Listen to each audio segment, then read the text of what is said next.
Bom, então, essa semana, né, eu estive pensando, meditando, e Deus me deu uma palavra, me chamou a atenção sobre o verdadeiro significado da igreja.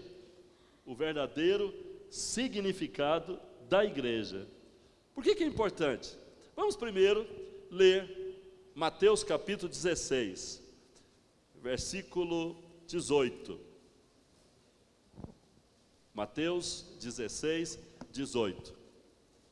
Jesus falando a Pedro, disse assim: também eu te digo que tu és Pedro, e sobre esta pedra edificarei a minha igreja, e as portas do inferno não prevalecerão contra ela. Então aqui, pela primeira vez, aparece na Bíblia a palavra igreja, ou seja, aparece no ministério de Jesus, né, ele próprio fez referência, né, à palavra igreja. Vamos então estudar isso nessa noite. Jesus, irmãos, ele veio a este mundo para nos salvar e nos libertar de tudo que é mal, todos os males, fraquezas, erros e deficiências. Cada vez que nós reunimos para adorá-lo, para ter comunhão profunda com Ele, ouvir a palavra dEle, Ele vem nos libertar de alguma coisa, de alguma ideia, de algo espiritual que nos prende, ou que nos desvia da sua palavra, do seu caminho. Hoje, Ele quer nos libertar dos conceitos errados e distorcidos que nós ainda temos sobre a igreja. Entender a revelação da igreja, o significado da igreja, é algo chave para o nosso crescimento e para que nós possamos também saber quem de fato nós somos, o que representamos e por que existimos.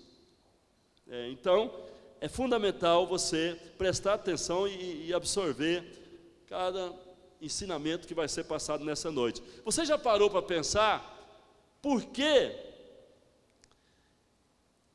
Quais as razões, os motivos que levaram aqueles cristãos primitivos a se darem daquela maneira tão radical pela causa de Cristo e da igreja? A Bíblia mostra que os primeiros cristãos, eles eram ousados, eles eram entregues à missão de falar de Cristo, de pregar o Evangelho, de orar pelas pessoas, de estabelecer o reino de Deus por onde fossem. E mostra que eles eram capazes de colocar a vida em risco. Diz a palavra que eles caminhavam, por onde chegassem, por onde iam, eles ministravam com ousadia a palavra, e não tinham medo das ameaças. Naquele tempo, a igreja estava no contexto do Império Romano, e o Império Romano era uma verdadeira ditadura, que não aceitava ninguém adorar outro ser, outro Deus, que não fosse o próprio imperador. Então, os súditos, as pessoas, os cidadãos, né, do Império Romano, tinham que adorar apenas o César que era o governante, o imperador. Só ele deveriam louvar, adorar, dignificar, exaltar. Ninguém poderia adorar outro Deus. Mas os cristãos não adoravam César. Eles faziam questão de mostrar que tinham um Deus e tinham o compromisso de adorar esse Deus, de servir esse Deus somente, honrar esse Deus, e assim eles procediam. E quando eram ameaçados e coagidos e obrigados, muitas vezes, a negar a fé, negar Jesus, eles não se rendiam, não aceitavam, e assim eles eram presos. E davam a vida, passavam pelo martírio, enfrentavam o martírio e até a própria morte, para não negar a fé e o seu Senhor, seu Salvador. Vocês já pensaram, já imaginaram o que é que eles tinham? O que é que eles acreditavam? Em que eles acreditavam? Como é que eles tinham tanta convicção assim, né, da fé, da vida cristã? Porque eles eram capazes de até morrer pela causa do Evangelho. Hoje vocês vão ficar surpresos ao saber que todo aquele encargo, paixão e ardor que moviam nossos irmãos naqueles dias inaugurais do cristianismo, tinham como causas principais, primeiro, o amor ao Senhor; segundo, o revestimento do Espírito, né, o revestimento do poder do Espírito Santo; e terceiro, o entendimento correto do significado da igreja. Mas apóstolo, tudo bem, eu entendi, mas o que isso tem a ver? Por que é importante assim saber o significado da igreja? Irmãos, a palavra igreja nunca foi de fato proferida pela boca de Jesus. Mas espera aí, apóstolo, nós lemos agora aqui em Mateus 16, 18, Jesus falando que ele estava edificando a sua igreja. Como que ele não falou? Vou explicar, porque na verdade Jesus, ele falava hebraico, aramaico e grego. Hebraico era a língua pátria dele, né? O aramaico era uma língua gêmea do hebraico, uma língua de onde veio o hebraico. E Jesus também falava aramaico. E o grego era a língua comercial, como hoje o inglês, né? O inglês é uma língua comercial, uma língua de relação internacional, né? Ora, então Jesus falava 3 línguas. E aqui nesse texto, a palavra que ele usou não foi igreja, foi eclésia. Eclésia é a palavra grega que foi usada aqui por Jesus. Então ele diz para Pedro: tu és Pedro, sobre esta pedra edificarei a minha eclésia. Edificarei a minha eclésia. Então o nome original é eclésia. O nome original da igreja é eclésia. Jesus não usou a palavra igreja. A palavra igreja, ela já é uma palavra que veio do latim, do espanhol, chegou até o português, né? Dessa maneira. Se bem que no espanhol, igreja é iglesia ou iglesia, né? É quase parecido, é um pouco parecido com eclésia, né? Mas no português é igreja. Bom, então, Jesus usou essa palavra eclésia e não a palavra igreja, que está nas nossas Bíblias em português. E essa palavra foi escolhida pelos tradutores para a palavra, para colocar no lugar, para traduzir, né, a palavra eclésia. Mas afinal, o que é que Jesus tinha em mente com essa palavra? O que ele tinha em mente? Porque ele usou essa palavra eclésia para designar seus seguidores, ou a obra que os seus seguidores deveriam abraçar. Antes de falar de maneira mais clara e inteligível o que Jesus pensava acerca da sua igreja, ou eclésia, eu quero pontuar alguns conceitos que hoje são dados à igreja, alguns conceitos atuais sobre a igreja. Quais são os conceitos atuais da igreja? Pode ser que muitos que estão sentados aqui possuam algum desses conceitos distorcidos a respeito da igreja. Primeiro conceito a igreja é uma comunidade de religiosos com suas próprias crenças, costumes e tradições. Interessante, irmãos, quando Jesus estabeleceu a eclésia, ele não tinha isso na mente dele. Ele não pensou isso. Isso não estava idealizado por ele, não foi idealizado por ele. Isso não tem nada a ver com o que a eclésia de fato significava. A grande verdade, se você ler o Novo Testamento, você vai perceber que Jesus veio em sentido oposto à religião.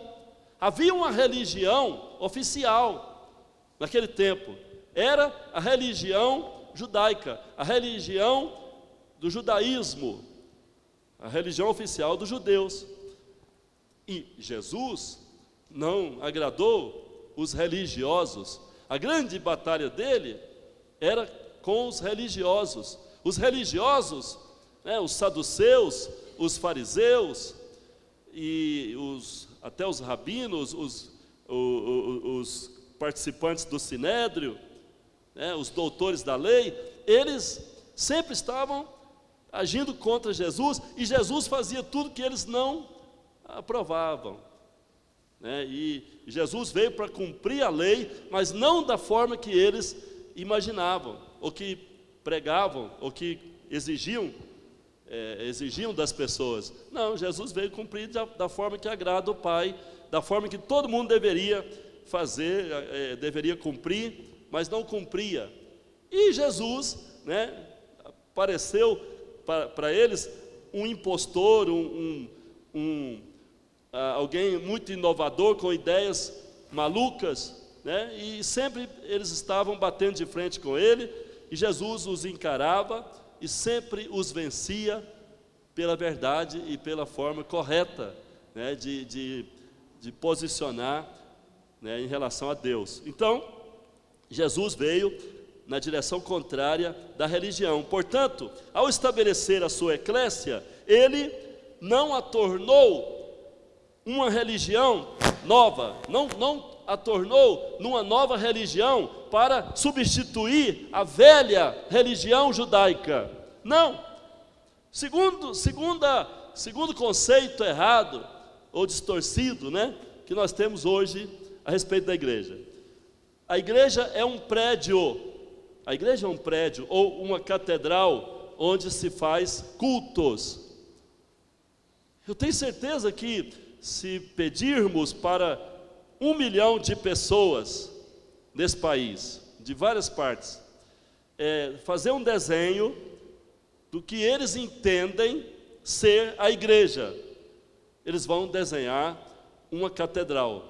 Talvez aqui dentro, se eu pedisse para vocês desenhar o que vocês entendem que é a igreja, vocês iriam fazer uma casinha com um sino em cima, uma torre e uma cruzinha lá no alto, uma cruzinha lá em cima, não é verdade? Então, essa é a ideia que muita gente tem, não é só no Brasil, mas no mundo inteiro, a respeito da igreja, E as pessoas chamam esse tipo de catedral, prédio, de igreja. Olha lá uma igreja, olha lá uma igreja, olha lá uma igreja. Mas não foi isso que Jesus pensou, não era isso que a eclésia representava e queria, e dizia, ou melhor, que se apresentava como, não era essa identidade que ela apresentava, que Jesus queria que as pessoas entendessem a respeito dela, Bom, então a igreja não é de fato um prédio, não é de fato uma catedral onde se celebra culto religioso. Não é. Terceiro conceito errado. A igreja é uma organização, um sistema paroquial, onde tudo gira em torno de uma paróquia. Nós conhecemos, bem, igrejas que têm essa visão da igreja. Todo mundo conhece a Igreja Católica Romana, que ela vive num sistema de arquidiocese. A arquidiocese nada mais é do que um sistema religioso organizado, que controla, por meio de uma paróquia, uma comunidade e uma federação, de comunidades ligadas àquele sistema, Então, tá bom, nós sabemos que fora do segmento evangélico tem pessoas com essa visão, mas também no segmento evangélico tem lideranças que seguem essa visão de paróquia. Então é aquele tipo de liderança, de pastor, que ele vive na paróquia ali, com a comunidade ali, ele trabalha de maneira religiosa, né, consagrando crianças e dando aula de catecúmenos, ou seja, aula de ensino religioso, cuidando das famílias, batizando, enterrando, fazendo culto fúnebre e fazendo aquele culto parecendo missa, enfim, ele vive dessa maneira, passa a sua vida dessa maneira, né, sem pensar em coisas maiores e sem pensar que a igreja tem algo mais a fazer na terra, né? Então ele vive dessa maneira, tudo gira em torno de uma paróquia, nada mais, né? Então muita gente pensa que a igreja é isso. Quarto conceito que nós temos hoje, nesses dias, a respeito da igreja. A igreja, ela acontece quando pessoas fazem uma celebração religiosa ou uma cerimônia de culto. Então, isso também não estava na mente de Jesus. Jesus não pensou nisso quando estabeleceu a eclésia. Mas, apóstolo, então, quer dizer que fazer um culto, promover uma celebração religiosa, isso não é a igreja? Não. A igreja, ela pode e deve cultuar. Ela tem a missão de cultuar a Deus. Mas não é só na reunião que ela acontece. Não é só aqui nas quatro paredes que a igreja acontece, que ela cultua a Deus. É verdade que nós temos um culto aqui, congregacional, um culto, né, coletivo, onde estamos todos aqui aos domingos. Isso é sadio, isso é saudável, isso é bom, isso ajuda o crescimento, favorece o crescimento da igreja, a comunhão, né, para estarmos juntos celebrando, testemunhando e mostrando a força do corpo. Mas não podemos restringir o sentido da igreja à celebração religiosa ou cerimônia de culto. Não. A igreja é muito mais do que isso, né? Portanto, esses conceitos, né, eles existem e nós precisamos nos afastar deles. Precisamos ter a visão de Jesus. Mas afinal, apóstolo, o que Jesus pensava quando disse para Pedro: sobre esta pedra edificarei a minha igreja? Que pedra era essa? Que pedra era essa? No final eu espero responder. É importante observar que os discípulos de Jesus compreendiam bem o que ele estava falando. Ninguém perguntou para ele: Jesus, o que é essa eclésia? Porque Jesus disse: estou aqui levantando a eclésia. Sobre esta pedra edificarei a minha eclésia. Então, se eles não entendessem o que era a eclésia, eles iam perguntar: Jesus, não leva mal não, mas não sabemos o que é eclésia. O que é eclésia? E Jesus iria responder, explicar, como todas as vezes que foi abordado, foi questionado com alguma questão, ele deu resposta. Mas não foi o caso. Os discípulos entenderam bem o que ele estava falando. E sabe o que me surpreende?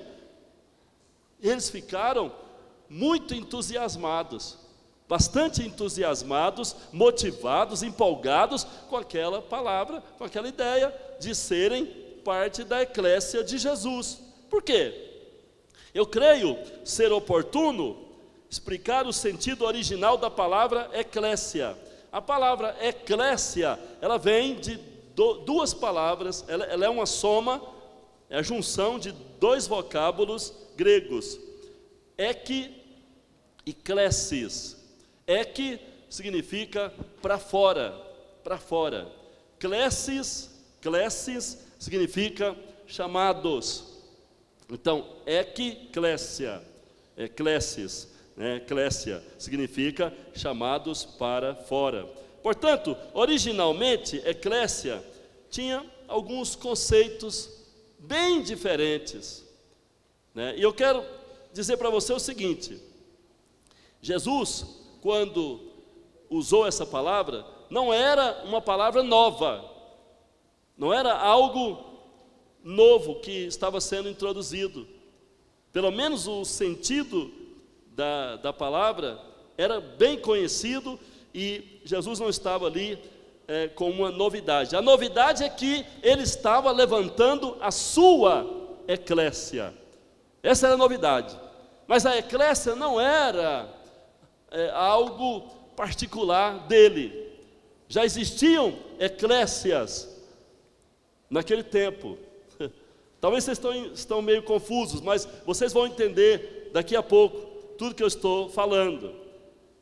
A diferença é que Jesus não veio estabelecer uma eclésia terrena, mas ele veio estabelecer uma eclésia celestial.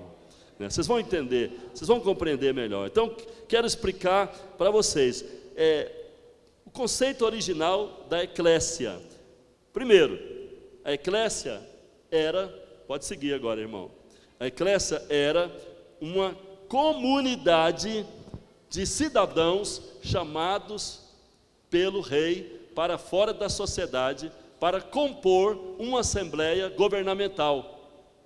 Então, veja de onde Jesus tomou essa palavra. E esse significado, embora fosse já conhecido, né, Jesus deu a ele uma conotação ainda maior, né? A igreja é de fato uma comunidade de cidadãos chamados pelo rei para fora da sociedade. Por quê? Porque o nosso Senhor Jesus é também o Rei dos Reis. Então ele é rei, a Bíblia chama ele de rei. Apocalipse mostra que na coxa dele está escrito Senhor dos Senhores, Rei dos Reis. Então ele é rei para sempre. E quando ele chama a eclésia, os discípulos logo percebem, ele é rei, ele é o rei, não é só o Messias, o Salvador, mas ele é rei. E quando eles perceberam que foram chamados, né, para cumprir essa função, né, porque quem fazia parte de uma eclésia, de um rei terreno, sabia que estava numa posição muito importante, numa posição honrada, numa posição elevada, porque se tornaria alguém muito chegado ao rei e com autoridade, né, com investidura para estabelecer regras, para estabelecer planos de guerra. Sim, estabelecer planos de guerra, estratégias militares e até de administração. Observe que a autoridade e a função dessa comunidade com poderes governamentais são fundamentais para a compreensão adequada do que Jesus inaugurou em João 16, ou melhor, em Mateus 16, 18. É importante você ter isso em mente. Nesse sentido, a igreja ou eclésia de Jesus perturba muito os governantes, o sistema deste mundo. Por quê? Porque os reis e governos deste mundo controlam terras, controlam cidades e instituições. Mas Jesus é o Rei dos Reis, e então a sua eclésia veio para se sobrepujar todos os reinos, governos deste mundo. Os cristãos primitivos entendiam bem o que eram e do que faziam parte, porque essa conotação, essa visão, esse sentido foi absorvido pelos primeiros cristãos, pelos primeiros crentes. Então, aqueles primeiros cristãos, eles sabiam que não foram chamados para fora do mundo simplesmente para ser um grupinho de religiosos, simplesmente para celebrar um cultinho aqui e acolá. Não, eles sabiam da visão que Jesus Cristo era mais do que o Salvador, Ele era Senhor, Ele era o Rei enviado do céu e que tinha a promessa de estabelecer na terra o seu reinado, e que tudo começava ali, chamando a eclésia, porque a eclésia são esses chamados para fora do mundo para compor uma assembleia governamental. Olhe para o seu irmão e fala: talvez você nunca imaginou, mas você foi chamado para compor uma assembleia governamental. Ou seja, o Senhor estabeleceu você como autoridade para trabalhar, para guerrear no seu exército. Aleluia.